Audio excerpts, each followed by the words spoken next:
एक गांव में अर्जुन नाम का युवक रहता था। उसके भीतर दो प्यास थी।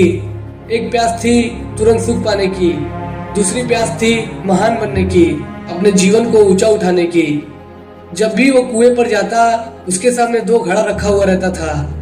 पहला घड़ा पानी से भरा होता था, तुरंत पी लो, प्यास शांत हो जाएगी। दूसरा घड़ा खाली रहता, लेकिन अगर वो थोड़ा थोड़ा पानी डालकर रोज इंतजार करे तो उस घड़े से धीरे धीरे अमृत बनता। अर्जुन उलझन में था। पहला घड़ा उसकी इंद्रियों जैसा था, तुरंत सुख देता था पर अगले ही पल फिर प्यास लगा देता था। दूसरा घड़ा उसकी आत्मा जैसा था, धैर्य मांगता था पर एक दिन वही उसे अमर बना सकता था। शुरू में अर्जुन बार बार पहले घड़े से ही पीता था। प्यास बुझती थी लेकिन जल्दी लौट आती थी।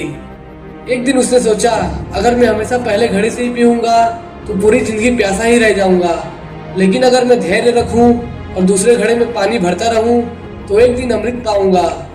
उस दिन से अर्जुन ने हर बार प्यास लगने पर पहले घड़े को छोड़ दिया। उसने थोड़ी थोड़ी मेहनत से दूसरा घड़ा भरना शुरू किया। शुरुआत कठिन थी, प्यास तड़पाती थी, लेकिन वो डटा रहा।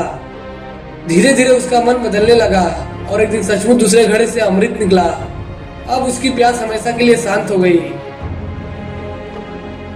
इस कहानी का संदेश यही है, पहला घड़ा नंगी तस्वीरें, सेक्स सीन, पोर्न जो तुरंत सुख देते हैं लेकिन प्यास बढ़ाते हैं। दूसरा घड़ा ब्रह्मचर्य, आत्मनियंत्रण, ध्यान जो धीरे धीरे भीतर की शक्ति जगाते हैं। जब भी पोर्न देखने का मन करे, इस कहानी को याद करना और सोचना, क्या मैं फिर से पहले घड़े से पीने जा रहा हूँ?